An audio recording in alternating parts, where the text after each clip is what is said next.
I sat in my car outside St. Bridget's Church, staring at the lake in the distance, grey as lead under a Wisconsin November sky. My breath fogged the windshield. The bells dropped one heavy note at a time, not loud, heavy. The divorce packet lay on the passenger seat, the paper edges stiff as a thin blade. I reached for it, then pulled my hand back like it might cut me. Calvin said all I had to do was sign the house over and it would be done. If you want peace, sign. You've made enough of a mess already. He said it with the steady voice of a man who's used to being believed, used to being forgiven. In our little lakeside town, people still called him a good man because he donated, because he organised meals for veterans, because he shook everyone's hand after church. And me, Nora, 56, they called me difficult, worried, always overreacting. I signed. Not because I was weak, because I knew there was something under that house, something that wasn't wood or concrete, something Calvin had never bothered to bend down and look at. And I kept asking myself, if I let him walk straight into the trap of his own greed, does that make me the bad guy? I used to work at the elementary school library, a small, quiet life. Then Calvin came in like a man carrying light, and back then, I believed that light would warm me for the rest of my life. He was 2 years older than me, a smooth talker with an easy laugh, and a kind of confidence that made people step aside without realizing they were doing it. He worked construction, not rich, not yet, but he knew how to make people believe rich was just around the corner. He looked at the old lake house like an opportunity. I looked at it like shelter. "We'll fix it up," he said. "Extend the porch, redo the kitchen. We'll grow old here." I believed him. I believed the simplest things: family, a roof, peace. I didn't understand that some promises are easy to say and hard to keep, and sometimes they're not broken because someone can't, but because someone doesn't want to. 17 years ago, when we moved into that lake house, Calvin's mother, Margaret, started slipping in small, frightening ways. She forgot my name. She left the stove on. She asked where Calvin was while he was standing right in front of her. Calvin shrugged it off. "She's just getting older." I was the one who drove her to the doctor. I was the one who heard the diagnosis, Alzheimer's. After that, my world shrank around work no one applauds. I labelled every cabinet. I learned how to calm her down when she panicked in the middle of the night and swore she was somewhere else. I learned how to smile when neighbours said, "Nora, you're such a blessing. What a devoted daughter-in-law." Devoted is sometimes just a pretty word for exhausted. Calvin stayed Calvin. He worked. He went to meetings. He stood up at church at the right moments and said the right things. He came home, ate the dinner I cooked, and slept like a man whose chest wasn't full of weight. For a long time I told myself that was marriage. One person carries the outside, one person carries the inside. Until I realised I carried and he collected. Last year, the town started talking about development. A company out of Milwaukee wanted to buy up lakeshore lots for a high-end resort. The town council split. Younger folks said jobs. Older folks said we'd lose the lake. Even the church split in a strange, quiet way. Pro-development on one side, protect the community on the other. Like God had to pick a side too. Calvin picked development. He talked about tax revenue and better roads and the future. He spoke like the future was a bright sign at the end of the highway. I saw it as a trap. Older neighbours pushed out of the place they'd lived their whole lives, property taxes climbing, the familiar porches where people used to sit and tell stories turned into photo backdrops for strangers. One night I said to Calvin, gently, "Are you sure? Your mum? She needs stability. And this house." Calvin didn't even look at me. "You're worrying again," he said. When did caring about our home and an elderly woman become a character flaw?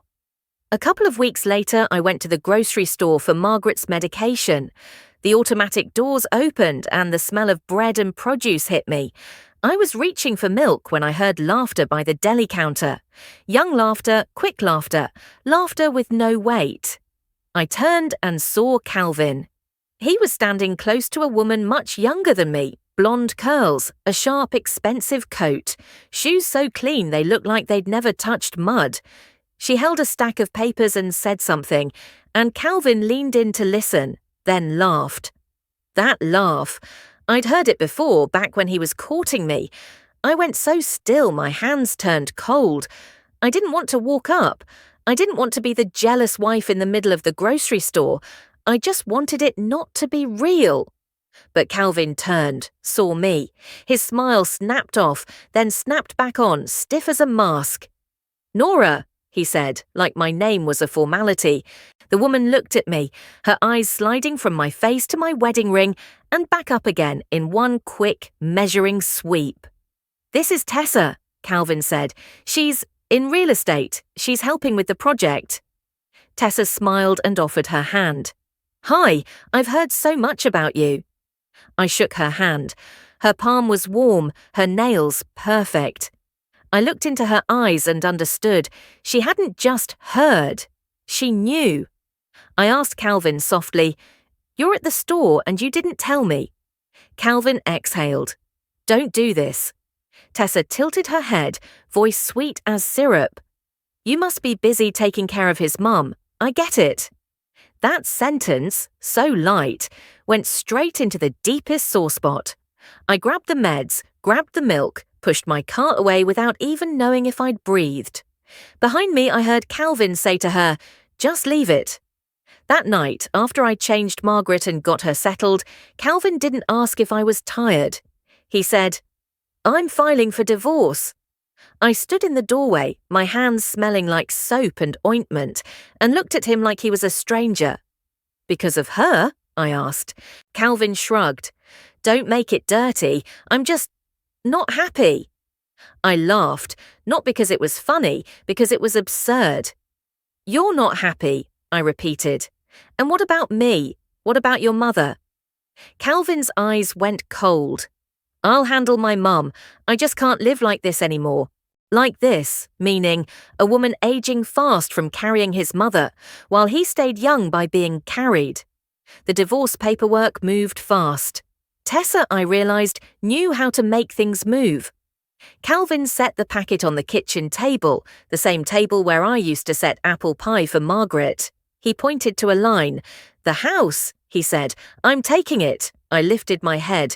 "This house, I contributed," Calvin cut in. "I fixed it. I paid taxes. I'm on the paperwork." On the paperwork. My life reduced to that. "What do you want?" he asked. "Money. I can give you a little. You can rent somewhere. You'll be free." Free. Like it was a gift. Like it wasn't a joke. The freedom of a 56-year-old woman leaving the lake, leaving an ill mother-in-law, leaving neighbors, leaving church. To live in a small rental like a box. "And your mum?" I asked. "I'll hire help," he said quickly. "You won't have to deal with it anymore." He said it like 17 years was a chore on a list. I didn't argue, not because I didn't have words, but because I finally understood. Calvin wasn't looking for fairness. He wanted to win. And for the first time in my life, I decided to let him win, on paper, because there was something Calvin didn't know. 3 months earlier, when the town started buzzing about development, the county sent inspectors to test water systems along the shoreline. They took samples, they mailed notices. I opened the envelope and my hand shook. Lead levels above the safe limit. Old pipes, a risk of contamination connected to an old storage site nearby. The notice recommended mandatory replacement, remediation, and follow-up testing. I handed the letter to Calvin. He glanced at it, then set it down. "Town problem," he said, "not ours." But I read it. I read it because I'm the kind of woman people call worried. And buried in the language, I saw a line about responsibility falling on the party holding the land use lease and transfer rights. Lease? I dug into the house file. I opened the drawer Calvin never opened. I found an old packet that smelled like damp paper. And there, right under the roof Calvin lived in and never bothered to understand, was the truth. The land under our house wasn't ours. It belonged to the Cedar Lake Community Land Trust, formed decades ago to keep the shoreline from being swallowed by developers. We didn't own the land. We held a long-term land lease. The house was an improvement on leased land, and the lease had clear clauses.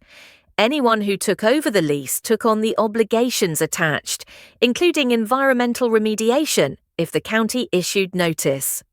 I remember sitting down hard on the kitchen floor with that contract in my hands, the refrigerator humming like my heart trying to hold itself together. If Calvin found out, what would he do? Try to wriggle out of it, dump it on me, rush to sell and push it onto someone else? So I didn't tell him. Not because I wanted to trap him, because I knew he'd turn it into a weapon. You hid it. You're evil. And the town would believe him. I held that silence like a hot stone in my palm. It burned, but I kept it. When Calvin told me to sign the house over, I looked him in the eye. "Are you sure?" I asked very quietly. He smirked. "What are you going to do, threaten me? You think you're smarter than me?" I lowered my head and signed. The ink moved across the page like cold water. Calvin exhaled, satisfied. "See? Why do you always make things hard?" I stared at my signature and thought only one thing. He has no idea what he just took. Calvin pushed his chair back with a scraping sound and said, "It's done. From now on, don't show up in my life." I packed on a cold morning.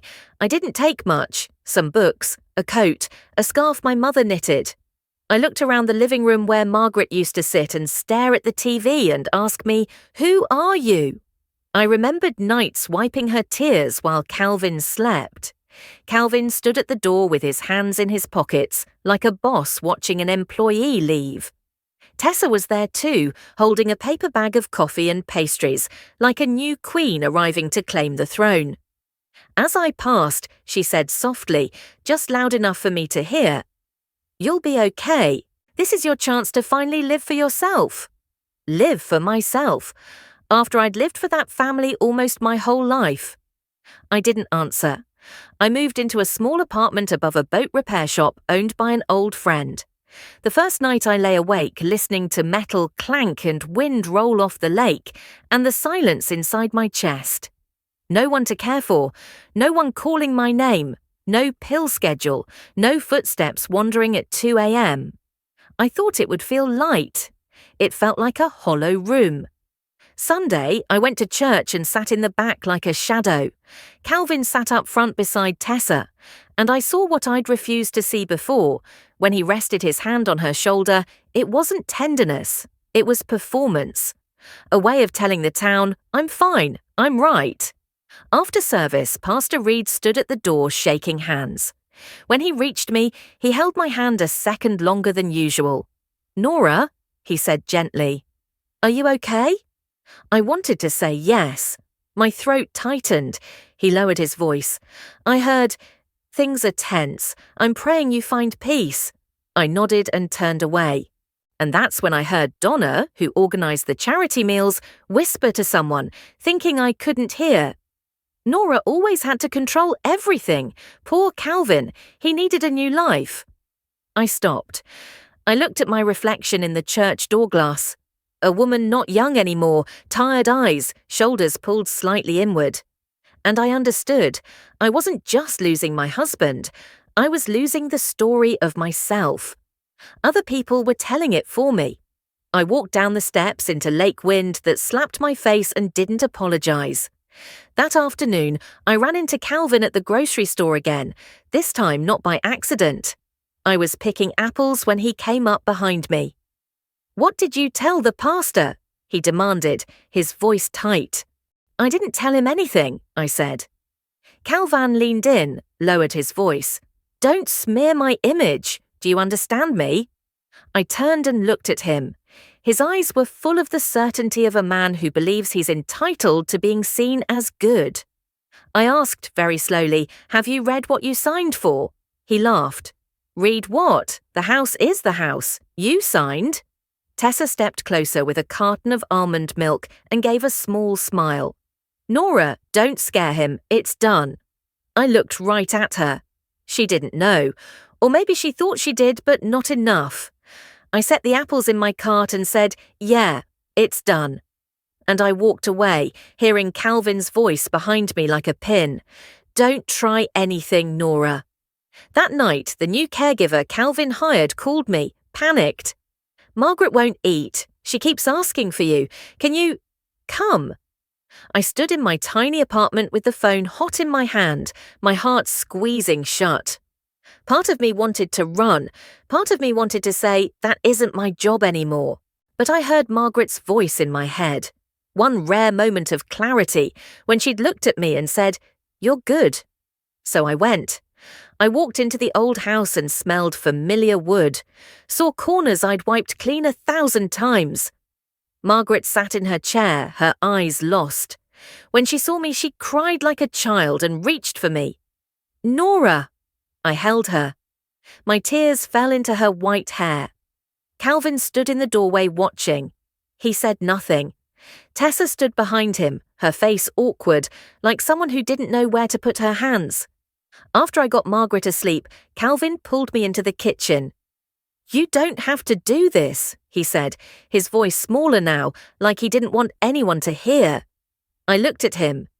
"You hired help," I said, "but you don't know what your mother needs." His jaw tightened. "Don't lecture me." I exhaled, exhausted. My eyes dropped to the floor, and in my mind I saw those lease clauses again, cold letters, cold deadlines. Court day was coming, and I knew the moment Calvin understood would be a moment no one could save him from. That night I stood on the porch and stared at the black lake. My lawyer texted, "Tomorrow in court." I replied with one word, "Okay," and I thought, he's going to smile, and I'm not smiling with him anymore. The next morning, the county courthouse sat on the hill, red brick, an American flag snapping in the cold wind. I walked in holding my folder, my palms damp. Calvin arrived with his attorney, wearing a new coat, hair neatly combed. Tessa followed in heels that clicked like a sales meeting, not a divorce. When she saw me, her mouth tilted with that little look of victory.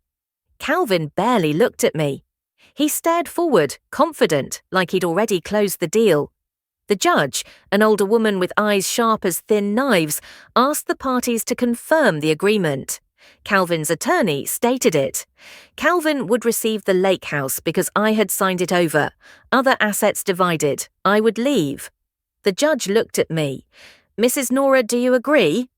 "I agree to what I signed," I said, "but I'm asking the court to review one document related to the property." Calvin's lawyer frowned. Calvin turned toward me, annoyed, like I was ruining the script. "We have an agreement," Calvin said. "She's trying to make this difficult." The judge tapped her gavel lightly. "Quiet. What document?" My lawyer stood and handed over the packet. "Your Honor, this is the long-term land lease with the Cedar Lake Community Land Trust, along with the county's environmental remediation notice and attached obligations." I heard paper turn. I felt the room go still the way it does when snow starts falling. Calvin's face creased like he was hearing a foreign language. The judge read, paused, then looked up. "Mr. Calvin," she said, "were you aware the land under that house is not owned by you?" Calvin blinked. "What?" Tessa stiffened. The judge read slowly, clearly. "The Community Land Trust owns the land. The household leases the land and owns the improvements. Upon transfer of the lease, the transferee accepts all attached obligations, including—" She paused, then continued, "replacement of the water system and remediation related to lead risk per the county notice, to be completed within 90 days of transfer." Calvin gave a short, strained laugh. "That's nonsense. I'm on the house paperwork."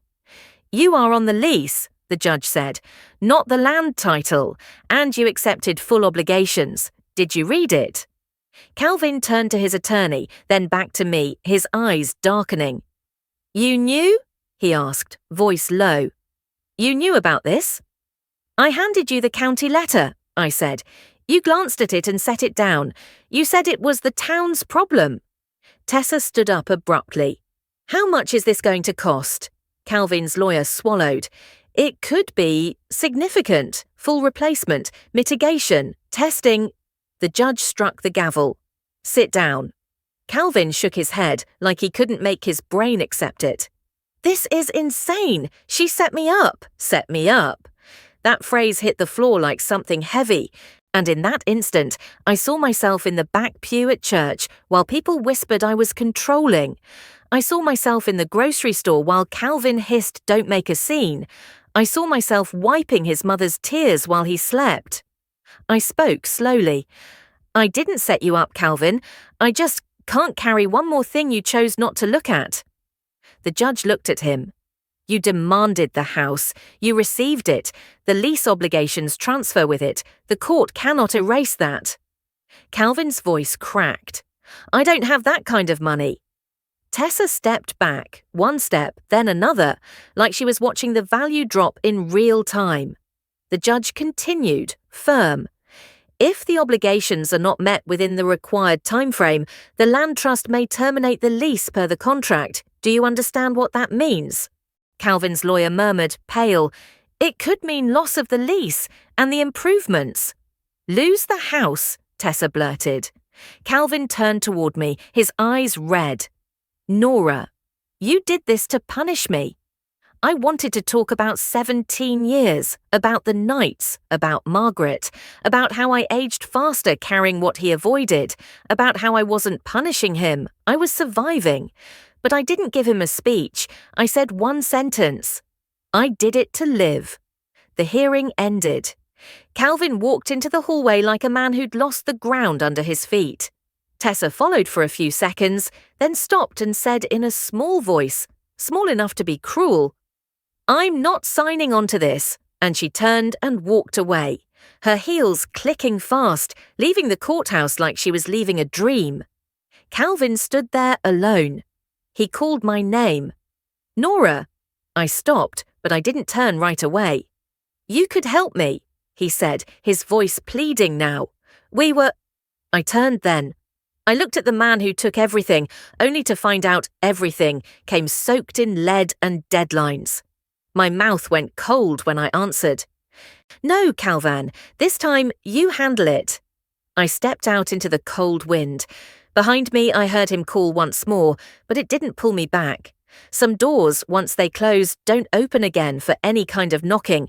I thought my ending would be running away, but it became a return, not to the old house, but to myself. In the weeks that followed, the town buzzed like a hive. People told the story with a mix of glee and fear. They whispered numbers. They whispered deadlines. They whispered that Calvin was trying to sell, but who buys a 90-day bomb? The church split again. The development side called me cruel. The community side called me brave. Pastor Reed didn't preach about it, but one day at the door he looked at me and said, Are you still standing? I'm learning how, I said. I still visited Margaret. Not for Calvin, for her. An elderly woman with a mind slipping away, who sometimes surfaced for a second and said my name like a lifeline. One night, she looked at me with rare clarity and said, Stay here. I can't, I whispered. She touched my cheek with a trembling hand. Calvin, he's like his father. I froze. Margaret had never spoken about Calvin's father. Then her eyes drifted again and she asked, Who are you? I walked out onto the porch and let the lake wind hit my face. I felt grief with nowhere to put it. But life is strange. Sometimes when you hit the bottom, someone reaches down. There was a senior group in town that met at the community centre, people who'd been teachers, nurses, factory workers, veterans. They called themselves Cedar Circle. They knew what it meant to be pushed. They also knew how to stand back up without making a show of it. One afternoon, Marge, 73, silver hair, bright eyes, found me at the library where I'd started working part-time again. I heard, she said, setting a coffee in front of me. Do you have a decent place to stay? I'm renting for now, I said. Marge looked at me for a moment, then said something that made my throat tighten. This land trust exists because older folks refused to stay quiet back when developers tried to swallow the lake. You refused too. You just stayed quiet at the right time so you could survive. I swallowed hard. They're saying I set him up. Marge gave a dry, warm smile. They call any woman who saves herself a setup. Don't carry that name. The next week, Cedar Circle hosted a small tea night at the community centre. They asked me to talk about property paperwork because my story made the whole town nervous. People had always assumed the land was theirs. I stood in front of them with a single sheet of paper and I wasn't a speaker. I was just Nora, the woman who'd lived too long in the shadows. I spoke slowly. Sometimes what we call home is actually a lease. Sometimes what we call marriage is one person carrying while the other benefits. I'm not speaking so anyone can gloat. I'm speaking so you don't sign anything you haven't read. Don't let anyone rush you. Don't let anyone scare you. Don't let anyone shame you and call it for the family. A man named Walt raised his hand, voice trembling. My son wants me to sign my house over. He says it'll be easier to take care of me. The room went silent. I walked down and sat at his level and said slowly, like I was speaking to my younger self, care doesn't require a rushed signature. Care doesn't require fear. If you're signing because you're isolated, that's not care. That's pressure. Someone cried. Someone nodded. Someone squeezed my hand. And for the first time, I didn't feel like the woman the whole town questioned. I felt like a woman who survived and could help someone else survive too. As for Calvin, it didn't end with a dramatic bankruptcy headline. It ended with something colder, a quiet shrinking. He couldn't meet the remediation deadline. The estimates were too high. The county pushed. The land trust sent letters. Calvin tried to sell, but everyone had heard about the lead obligations and the 90-day clock. In the end, Calvin had to sign back with the land trust, transfer the lease under terms where the trust could take over and fix the property through their program. He received a small payout, so small people said he sold the dream cheap. I didn't feel happy. I didn't even feel satisfaction. I felt a cold kind of fairness. If you refuse to read the truth will read you back. One evening, near the end of winter, I got a text from my daughter Paige. She was 29, living in Madison. She'd avoided the divorce talk because it hurt. She'd heard the whispers and didn't know what to believe. The text said, "Mum, can we talk?" Paige came home that weekend. We sat in a small cafe looking out at the lake. I told her everything, without heat, without revenge. I told her about the county letter, the land lease, the clause, the way I had handed it to Calvin and he had brushed it aside. I told her about Margaret, about the grocery store, about the church whispers. Paige listened with wet eyes. When I finished, she said, voice breaking, "I thought you were trying to ruin Dad." I let out a breath that felt like dropping a stone I'd been carrying. "I wasn't ruining anyone," I said. "I was just refusing to be ruined anymore." Paige reached across the table and took my hand. Her hand was warm. "I'm sorry," she whispered. We sat there in silence, the grey water beyond the glass. A moment of peace I'd thought I wasn't allowed to have anymore. In spring, Cedar Circle helped me find a small house. Not on the lake, not big, but enough. An older bungalow with a tiny porch. I used what little I got from the divorce and a community assistance grant I never thought I deserved. I hung my mother's knitted scarf over the porch chair. I planted a few flowers out front. I still visited Margaret. Calvin hired better care. Once, he stood on the steps watching me like he wanted to say something, then didn't. I don't hate him anymore. Hate is exhausting. I just don't go back. One night, Cedar Circle met again. I brought apple cake. Marge stood and raised her tea and said, "We're old. We're softer now, but we are not weak. If life demands our silence, we speak, quietly, but enough to live." People clapped. I looked around that circle of grey hair and wrinkled hands and realised something I hadn't understood last year.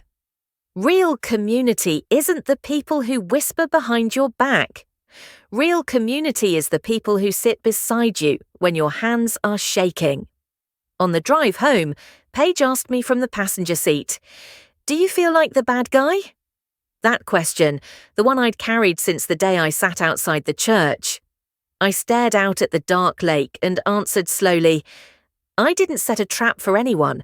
I just stopped being a doormat. And if the truth hurts someone, the fault isn't on the person who finally tells it." That night I sat on my small porch wrapped in my mother's scarf and listened to the spring wind. I didn't have the lake house anymore, but I had something I'd lost without realizing it: the right to breathe without asking permission, the right to live without being called difficult just because I refused to drown.